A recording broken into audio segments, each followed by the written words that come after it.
everyone, welcome to a new episode on The Moment of Truth with Laumi Wainwall. Today we have a woman who is full of strength, courage and wisdom. She is a life coach who has been through the difficult times in her life and has found a way to move on to cope with grief and loss. Let's welcome Valerie Lewis. Hello Val, how is it going? I'm good, thank you. Thank you for having me. So I had a look on your Instagram page the other day, and I know how you love to take pictures of, the things that you get up to, travel and all of that. So I'm just wondering, how do you create your content? Some of it is spontaneous. Um, and what I was trying to do this year and probably last year was every third post have a quote.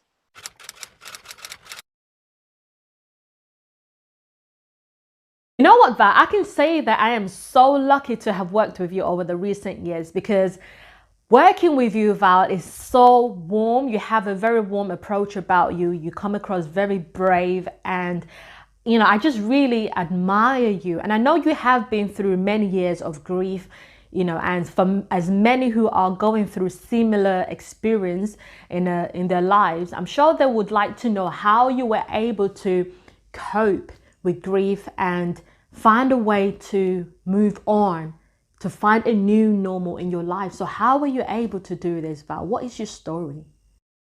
Where do I start? 1984, I had a daughter and I had a husband. And unfortunately, my ex-husband, he suffered with depression. It was probably bipolar depression. But anyway, an incident happened one evening. Um, and to cut a long story short, he subsequently got diagnosed as schizophrenic and got committed to Rampton, which is a secure hospital, for the manslaughter under diminished responsibility of our daughter, our 7-year-old daughter. Basically, he saw the devil in her and he stabbed her. He stabbed her to death. I really can't imagine what you must have been through. How did you get the news? I was actually at work and I had a phone call from one of his sisters telling me to go home. I just thought, he's had an accident, or my daughter Rachel has had an accident. And one of the, because I worked at BSM driving school, so one of the driving instructors, gave me a lift home. We got as far as the end of the road, and it was full of police cars. I got out the car and started running towards the house, and the police stopped me and wouldn't let me go in. And I was asking what's happened, and they wouldn't tell me. So they took me to the police station, and it was quite some time before I got to find out what had happened. By then, I think my father had arrived, and because I kept asking what had happened, one of his sisters, she said, "Haven't you told her? Haven't you told her?" So anyway, they told me, and I suppose I just started screaming and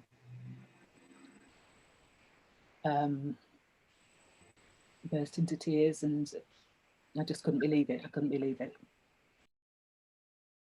What are the beautiful memories you have of her right now? She was one of those little girls who she was quite self-sufficient, very self-sufficient. She liked drawing. She was quite creative. She liked singing.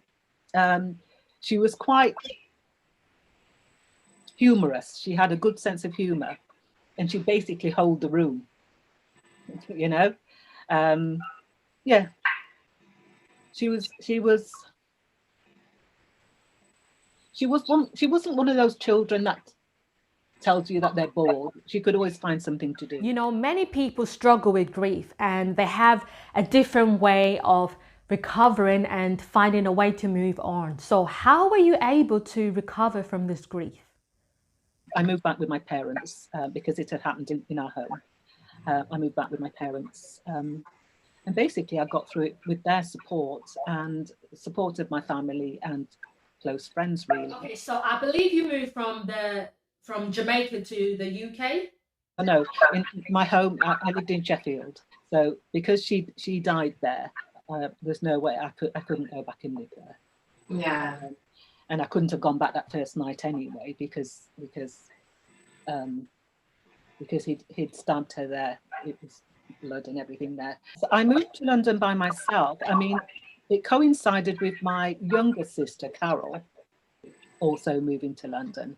So basically, what got me through was also studying, because I moved to London and studied for a degree. So that gave me something to focus my mind on. Oh, nice. So what degree did you study? The BA Honours, Social Sciences.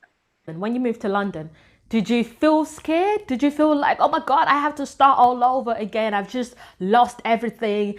Where do I start from? You know, because it's very normal to feel like you've lost everything. You know, you're starting from scratch and you need a new direction in your life. So how did you cope? A lot of it was a bit of a daze.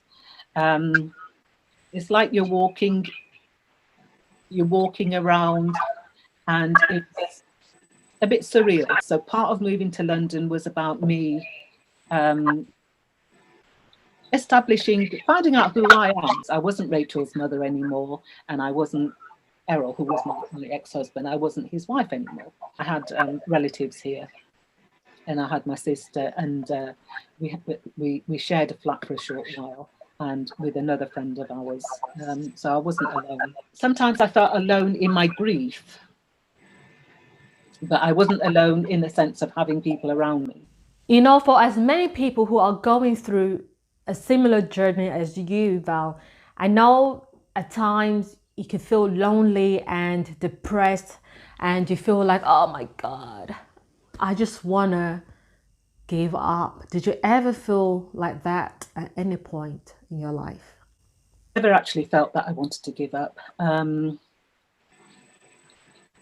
It almost made me sort of realize that there's a thin line between sanity and insanity. And there was some times when I thought, I'm holding on. It's almost like, if I don't hold on, I'm going to sink.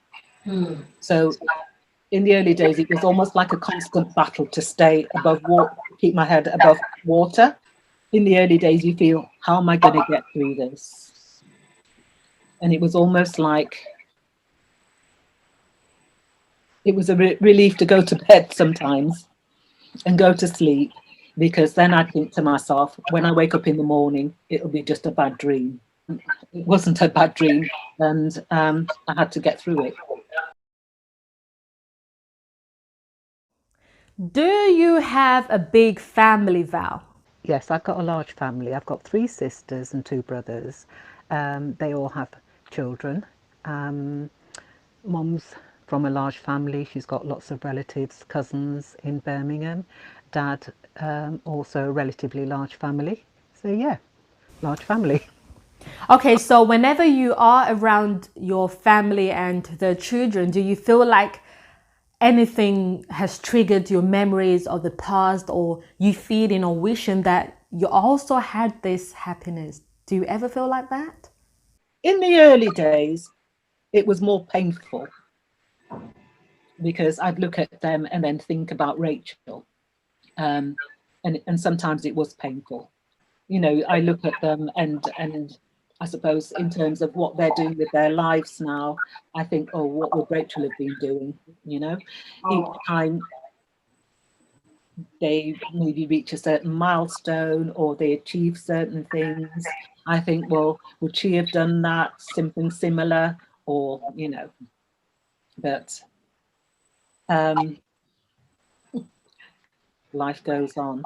So, are you in a relationship? Yes. Mm-hmm. And do you have any children? No, I never had any children, so I suppose I've relived. I saw my nephews and nieces grow up, so I took pleasure from from that.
Welcome back on the Moment of Truth with Laomi Wainwell and Valerie Lewis.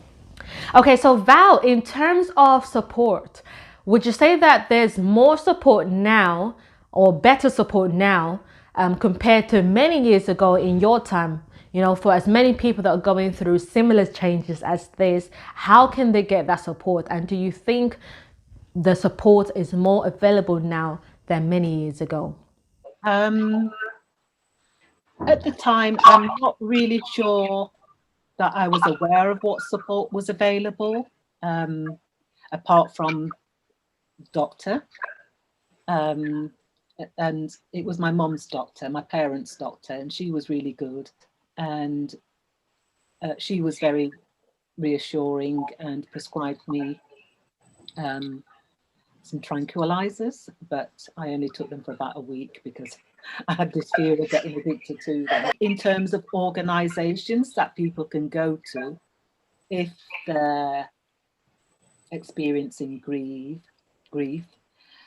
there are definitely a lot more around. I mean, for child death, for example, I actually volunteered with Great Ormond Street Child Death Helpline about 15 years ago for about 2 or 3 years,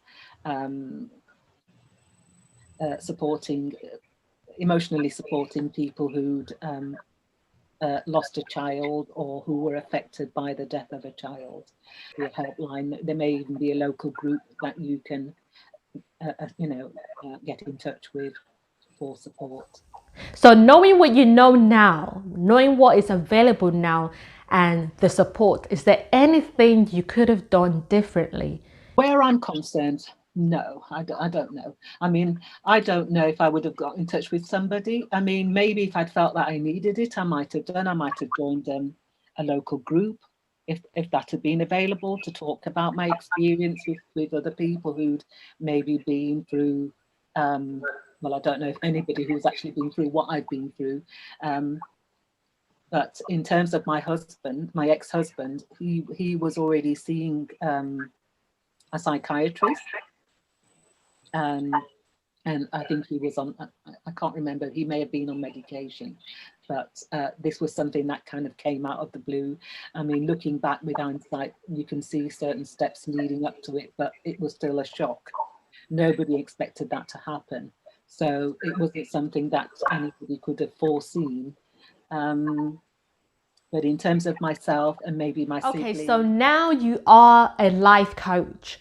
Is there anything you know now that would help many others to recover and find a way to cope and get the help that they need to be able to move on and find a new normal in their lives? It depends on the individual. I mean, because grief is a natural reaction to loss, whether it's a loss of a job, it's natural to grieve. And you shouldn't let anybody tell you that it's not natural to grieve or try to, stop you from grieving. With regards to life coaching is about moving forward. So somebody who's just experienced grief, they may not be ready for life coaching. It's more about when they're ready, when they feel as if they want to reestablish their lives and move on. And depending on how it's affected somebody, they may need the support of a therapist or a counsellor if they're at the stage where they're ready to build a new life. Life coaching can help them explore possibilities. I think in our society, there is a tendency maybe to think that grief is something that you can get over in I don't know, a few months.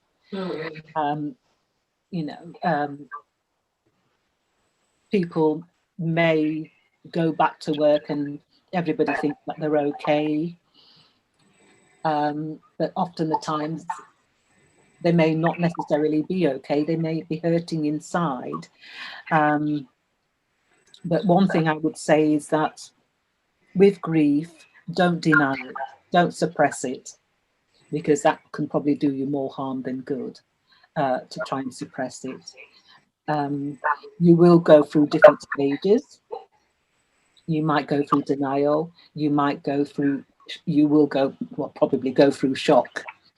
You might find yourself crying at certain times, like birthdays, Christmas, and hopefully you might, it's good if you can have supportive people around you. And if you haven't got supportive people around you, there are lots of organizations. Okay, so do you have a name for your life coaching program?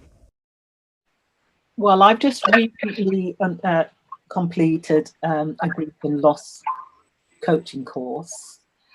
My organization or company, if you like, is Visualize and Bloom. So I'm available if anybody's interested in life coaching. From your experience, Val, what would you say is the biggest factor to recover from grief or a traumatic experience? Anyone that is going through this, what would you say is the biggest factor to recover and finding a way to move on? There is a life the other side of grief. It's not something, grief is not something you can avoid. It's not something you can, if you've experienced loss. So is there any way that anyone can get in contact with you if they wanted to talk to somebody or get a coaching? Hopefully a lot stronger. Okay, so is there any way that anyone can get in contact with you if they wanted to get probably look at the bigger picture and try and put things into perspective rather than worrying about certain things that I can't control. Whether that's because I've been through what I've been through, because that was a biggie. So certain little things, I just deal with them. So what are you drinking? What is that in your cup? Is that water or coffee? No, I actually cut down on coffee. It's water. Okay, so is there any way that anyone can get in contact with you if they wanted to get some more support or get onto the coaching program that you provide? Is there any way they can reach out to you? Well, there's my email address, which is visualizeandbloom@gmail.com. And then there's also my website, visualizeandbloom.com. Val, it's been awesome having this conversation with you. It's been emotional and inspirational. And for many others who are going through similar changes or a traumatic experience, please know that there are many support available right now. If you need help or need someone to speak to, reach out to these support lines. And if you'd like to get in contact with Val, I'm sure she'll definitely be available to support you on your journey. Thank you very much for your time.